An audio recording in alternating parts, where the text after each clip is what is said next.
Afghanistan is often imagined today only through the lens of war and conflict, but if you peel back the modern headlines, you discover a land that was once the beating heart of civilization. For more than 2,000 years, Afghanistan lay at the center of the Silk Road, the vast network of trade routes that stretched from China to the Mediterranean. Imagine long caravans of camels carrying silk, spices, gemstones, and manuscripts, their bells echoing through deserts and mountain passes. But it wasn't just goods that moved, ideas traveled, too. Buddhism, for instance, spread from India through Afghanistan, leaving behind extraordinary legacies like the Bamiyan Buddhas, towering statues carved into cliffs nearly 1,500 years ago. Though destroyed in 2001, their empty niches still tell a story of a time when Afghanistan was a center of learning and spirituality. Later, Greek influences arrived after the conquests of Alexander the Great, and you can still see traces of Hellenistic art in ancient Afghan sculptures, figures of the Buddha with wavy hair and flowing robes, looking almost like statues from Athens. Persian poets, such as Rumi, who was born in the Afghan city of Balkh, gave the region a literary soul, while Islamic scholars transformed cities like Herat and Ghazni into thriving centers of philosophy, astronomy, and architecture. Walking through the ruins of these cities today, you can almost hear the whispers of scholars debating under the stars,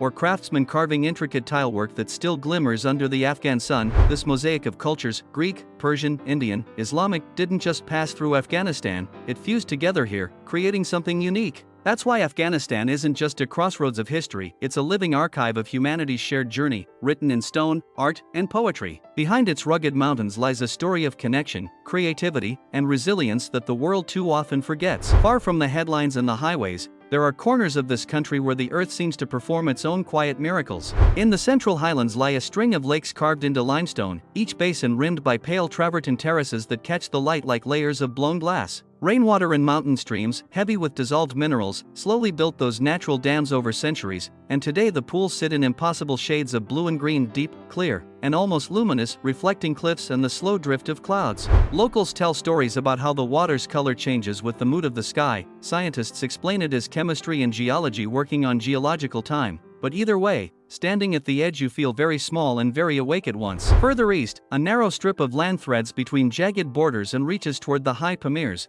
a remote corridor where summer pastures climb into the clouds. Up there, Wakhi and Kyrgyz herders still move with the seasons, leading flocks across alpine meadows dotted with wildflowers and ancient cairns. Wildlife that seems more at home in storybooks prowls and grazes these heights, snow leopards ghosting along ridgelines, great horned sheep balancing on steep ledges, and solitary ibex making impossible jumps. The people who live here keep knowledge that's been handed down for generations: how to read the weather by the smell of the air, where to find the sweetest spring water, which grasses fatten the sheep fastest. Places like these resist easy headlines. They are reminders that beyond politics and power, there are landscapes and lives that hold their own slow, stubborn beauty, and that beauty often carries the oldest, simplest kind of wisdom. Far from the headlines, Afghanistan unfolds like a living museum, layered with stone, thread, and song stitched together over millennia. From dusty northern bazaars where traders barter over dried fruits and copperware, to Herat's turquoise-tiled mosques that echo with the memory of poets and scholars, every town carries its own story in smell, color, and craft. Beneath the mountains of Badakhshan, miners still extract the ultramarine lapis lazuli that once painted kings' robes and cathedral murals half a world away.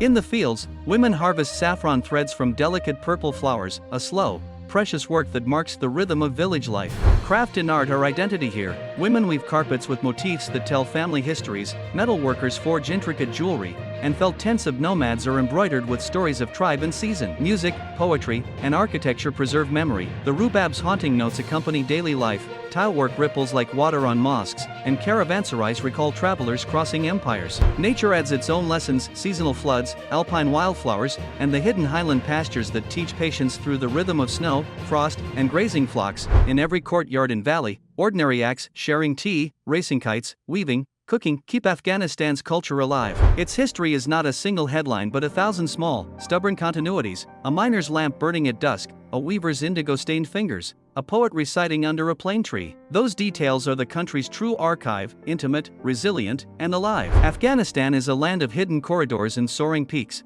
where nature and history collide in ways that feel almost magical. In the remote Wakhan corridor, high in the Pamir Mountains, narrow valleys cradle villages that have changed little in centuries. Here, shepherds guide their flocks across terraces of emerald pasture, while snow-capped peaks loom above like silent guardians. Life is dictated by the seasons. Harsh winters force long retreats indoors, while brief summers burst with wildflowers, streams, and migratory birds that pass through this quiet corridor on their ancient routes. The region is also home to extraordinary craftsmanship. In towns like Herat, artisans still create exquisite hand-painted manuscripts and intricate calligraphy that preserve centuries of Persian literary tradition. Carpets woven with geometric precision carry hidden codes, family symbols, spiritual motifs, even maps of the land itself. Every thread, every knot, is a story handed down through generations, a reminder that culture survives even amid the harshest landscapes. Afghanistan's rivers carve deep gorges, and its mountains are dotted with remnants of empires long gone. Buddhist stupas, Greco-Roman-influenced statues, and medieval Islamic architecture all coexist in a patchwork that tells of travelers, conquerors, and scholars who once passed through this crossroads of the world. Even the simple act of walking through an ancient bazaar can feel like stepping through time. The aroma of cardamom tea mingles with roasted nuts, elders barter with practiced gestures, and children dart between stalls as they have for centuries. Despite centuries of conflict, Afghanistan's land and people are resilient. Nature teaches patience, art preserves memory, and daily life carries continuity, the spinning of a loom, the singing of a shepherd, the recitation of poetry under a plane tree. Every corner tells a story, every face reflects a legacy, and every mountain pass reminds visitors that Afghanistan is not just a country, it is a living tapestry of human endurance, creativity, and connection. Afghanistan is a land where history whispers from every stone and the mountains seem to hold their own memories. In the valleys of Bamiyan, long before modern borders existed, civilizations rose and fell, leaving behind traces that still capture the imagination. The towering niches that once held the Bamiyan Buddhas, though destroyed, speak to a time when spiritual devotion and artistic mastery converged, carving serenity into cliffs that overlook vast, silent plains. Travel east to the city of Balkh, once called the mother of cities, and you step into a place that was a hub of trade, learning, and culture for centuries. Scholars debated philosophy and astronomy under candlelight, poets composed verses that spread across empires, and merchants carried goods along routes that connected distant lands. Even today, the remnants of brickwork, mosaic tiles, and ancient wells hint at the city's former vibrancy, as if history itself lingers in the shadows. Afghanistan's natural beauty mirrors its cultural richness. The Hindu Kush mountains stretch like a jagged spine across the country, hiding alpine meadows, turquoise lakes, and snow-fed rivers that sustain communities in isolated valleys. Here, nomadic herders move with the seasons, passing down knowledge of edible plants, medicinal herbs, and grazing patterns that have guided their families for generations. Wildlife, from snow leopards to ibex, navigates the same rugged terrain, a reminder that life here is a delicate balance between human survival and the untamed wilderness.